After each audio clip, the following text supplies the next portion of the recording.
Hi everyone, my name is James Feeney. Welcome to or back to my channel. Today I thought we would have a look at a deck that I find really interesting that I've just acquired, have a walkthrough of it, take a peek at the cards, and get to know it a bit better. This is one that I think has gone a bit under the radar in my opinion, especially given who the creator is.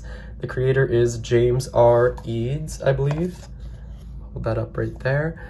He is the creator of the Prismavisions and Prismavisions and Light Visions Tarot. Recently, he came out with, the Cosmovisions Oracle, I believe it is, and there's also the Green Glyphs Lenormand, all of which I've seen around a bit. The Lenormand deck a bit less, but I've seen all the other decks around and about on various platforms, but I haven't really seen anybody speak to the playing card deck, which is the Open Portals playing cards.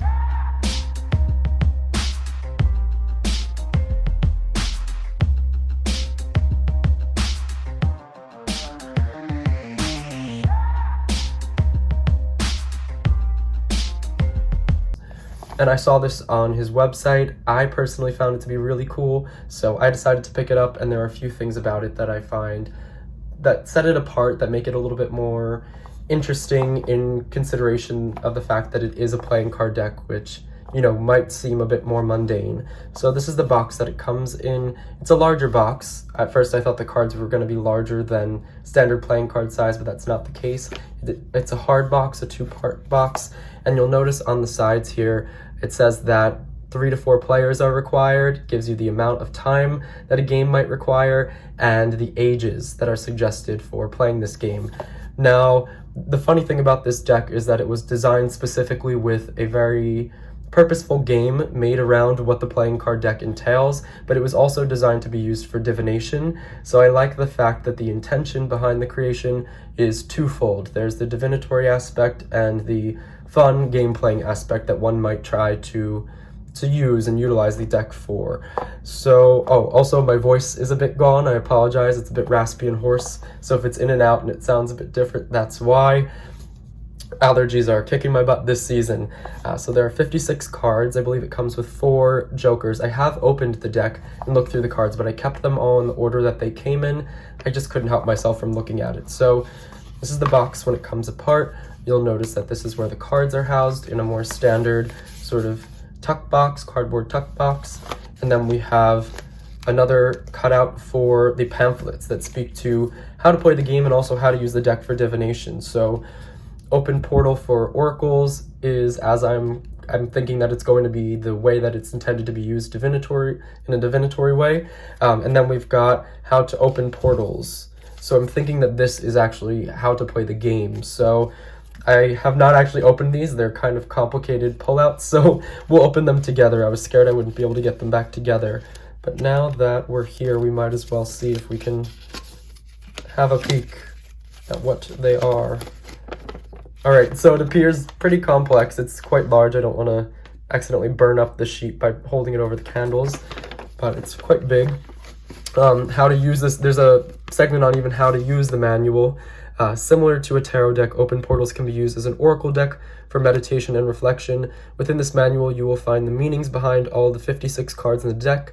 This is a deck about duality. There's an upside and a downside to everything. You can choose to read the upside for cards that are face up and downside for cards that are upside down. So they're not a standard in the way that playing cards could be oriented either way and look the same. These do have an orientation because there is an illustration on each of the cards, which we'll get to. But some cards, like the face cards, do not have a right side up. So the court cards actually are reversible and double-sided.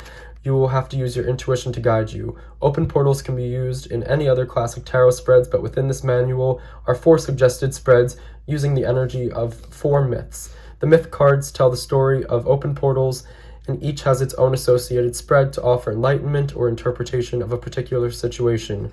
All of the cards are thematic and based on their suit number. For example, all 2 portal cards are controlled by fear, whereas 5 portal cards represent change. The gods, magics, and myths each represent something unique. You will find the dominant trait of each card in the top corners of the card, meaning for more information, on Open Portals, visit openportals.com.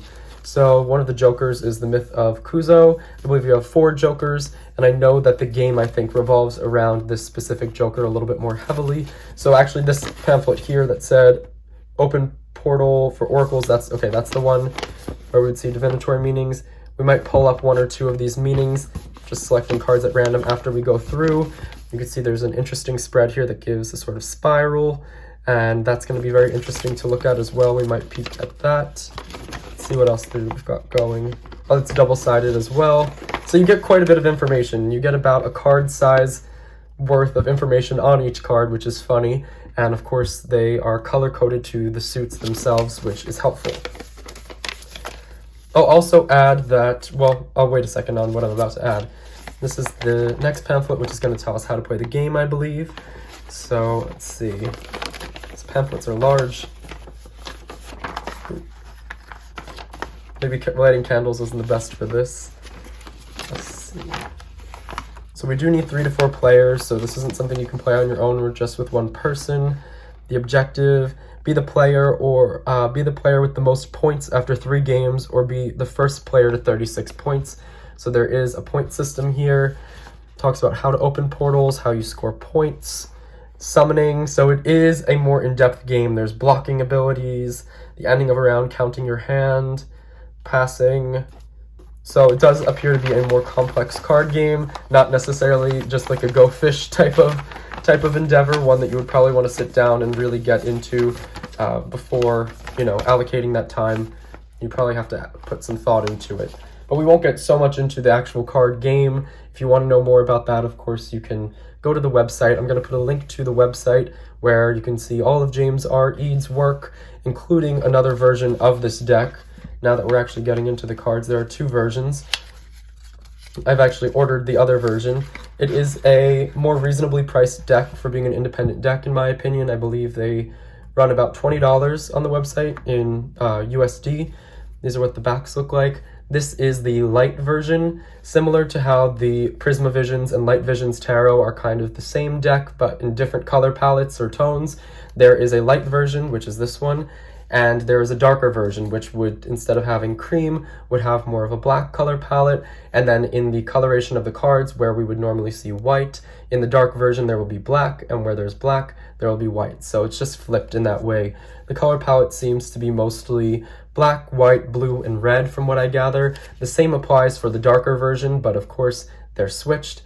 So it does appear darker in the darker version, whereas this one has a lighter tone, especially with the borders. But this is the order the cards came in. I kept it in that order.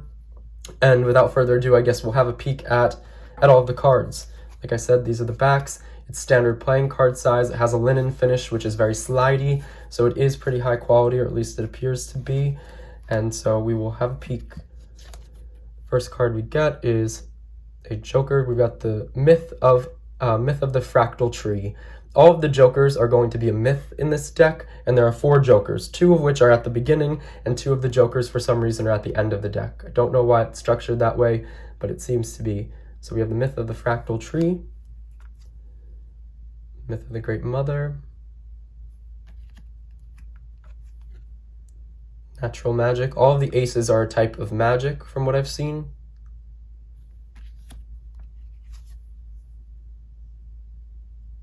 And all of basically 2 through 10 are going to be some form of a portal. So we've got Portal for the Desert here.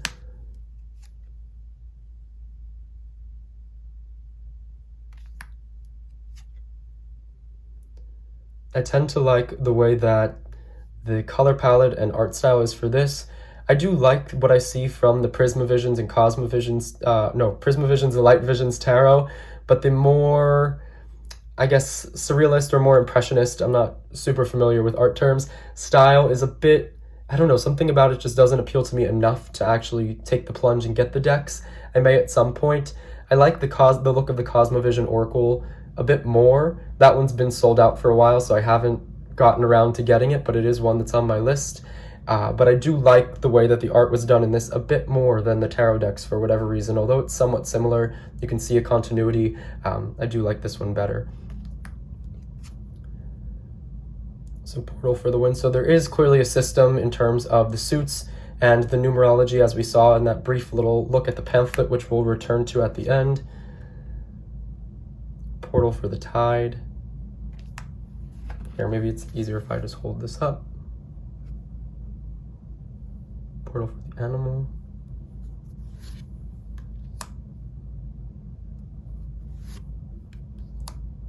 And so, of course, like it said before, these are oriented. They're greater or more illustrated type playing cards, so it's not just the standard, 9 of spades here. We have an illustration, there's a thought, there's a thing behind it, and the system is more unique in its own right, I would say, with the idea of the portals and the magic and the myths, and as we'll get to in just a second, gods as well. Portal for the living.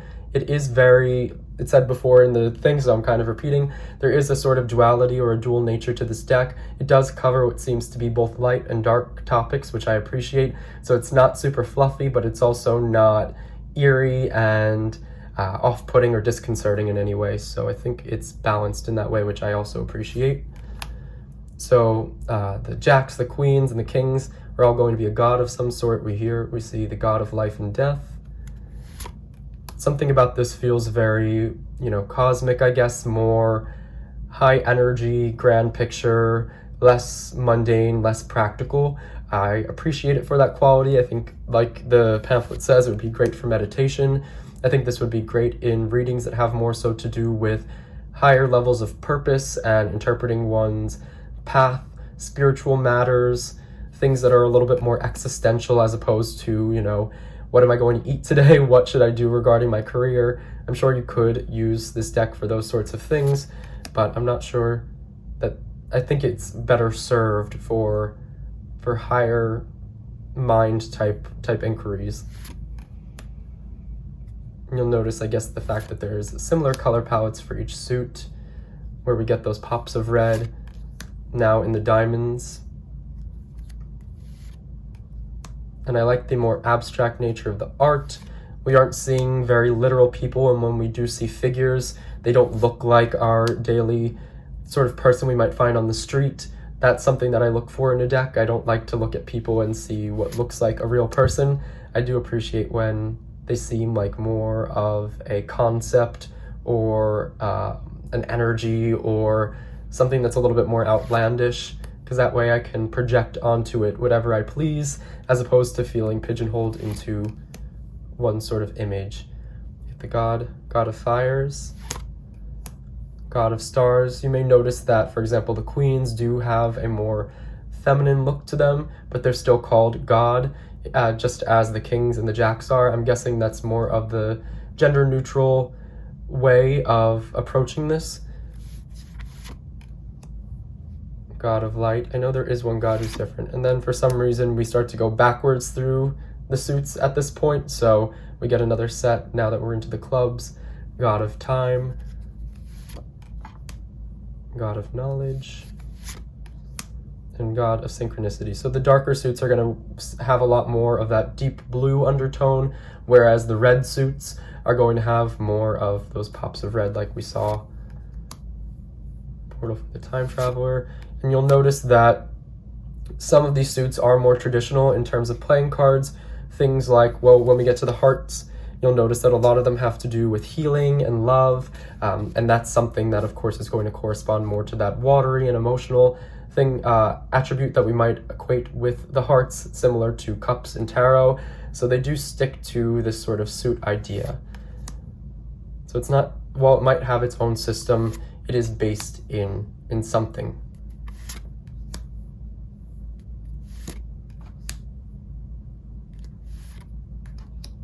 And I'd actually gone on the website looking for the Cosmovisions Oracle and saw that it was sold out, but then stumbled upon this deck and wondered why I hadn't really seen it around, and it looked awesome, so I decided to go for it, and it felt like one worth sharing. I'm not one to normally come on and do walkthroughs or reviews of any sort, but when I find a deck particularly compelling, and it's one that I don't see as much of, I do feel like it could benefit from being shared and shown, and that others might get some sort of enjoyment or also, want to purchase it for themselves and have a peek at it.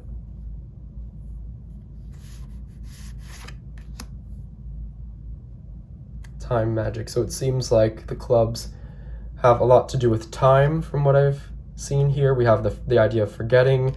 We have the, what is this? Portal for time loop for the 3. So they all kind of have their major theme or domain, I guess you could put it, you could call it. So you have God of Souls, God of Love, God of Dreams.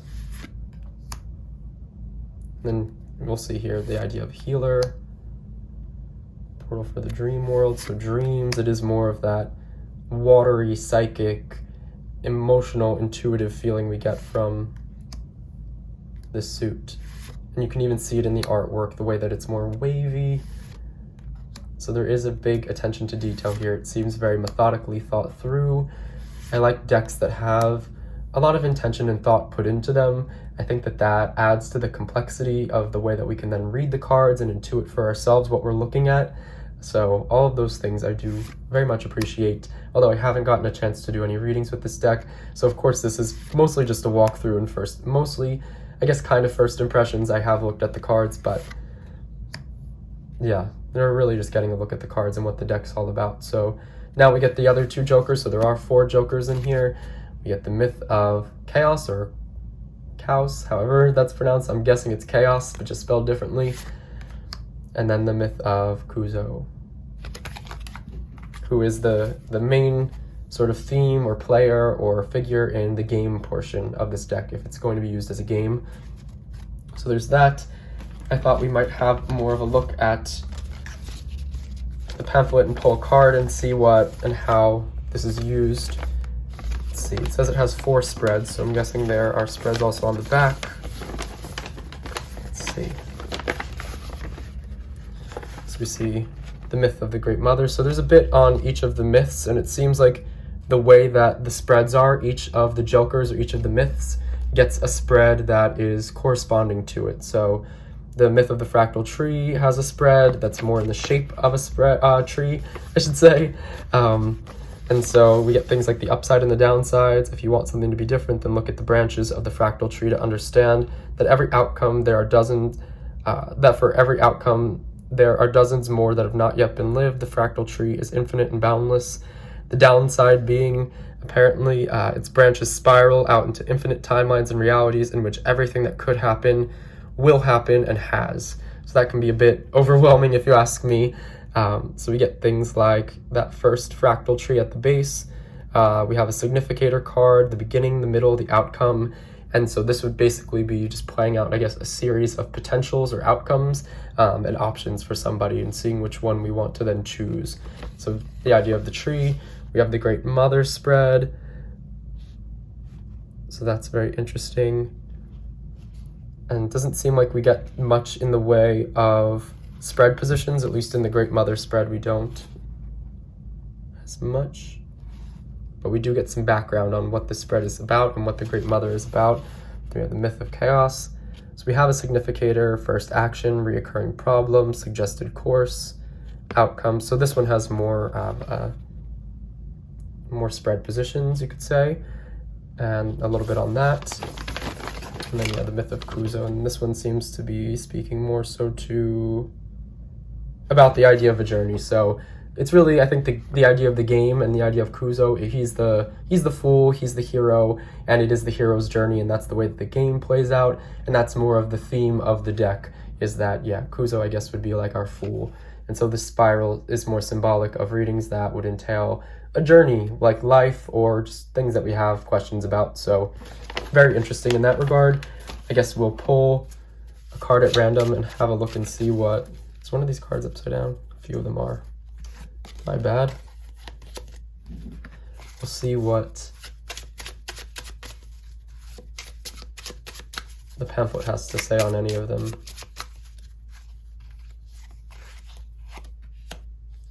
Alright, so we've got the 9 of Spades, Portal for the Withering. The 3 of Spades, Portal for the Forest. And the Ace of Clubs, which is Time Magic. So here, we'll have a peek maybe at 1 or 2 of those. Let's see. Spades. So for the 9 of Spades, Portal for the Withering. We've got the Portal for the Withering droops and moans and doesn't look welcoming at all. The downside, you almost never summon this portal intentionally. It usually opens when something is ending. It is important to mourn for this loss so that you can move forward through it. On the upside, whether a person, place, or thing, nothing lasts forever. This portal will swallow everything eventually. That thing that you are afraid to let go of one day will be replaced by something else, and it could be better. So it is more of a negative card. This would probably correspond to like a Nine of Swords type of thing in tarot. So of course, even the upside is a little bit bittersweet, whereas with, if we had like the Two of Hearts here, the downside would probably still have a bit of a positive air to it. Now let's look at the Ace of Clubs. Let's see what we get here. All right, time magic. It says the mind. So they do have those themes here. So aces are the mind, it seems. Twos, like the pamphlet said before, are fear. Threes are uncertainty.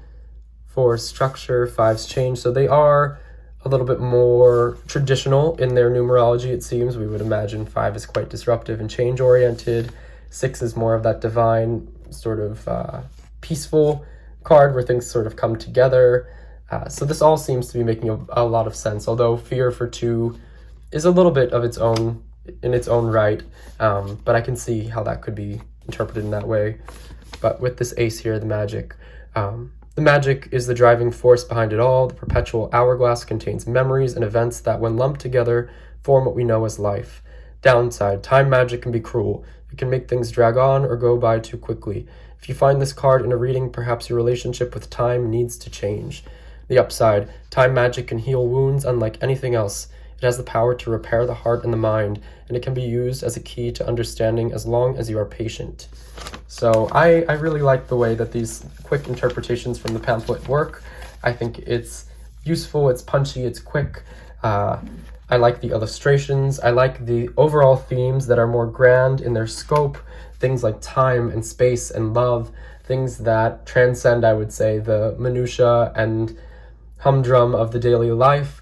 I tend to look at things in this way, and so I appreciate a deck that can reflect them back at me and help me to answer questions of this variety in a similar tone. So if this seems like one for you, it'll be linked down below along with James R. Eads' website.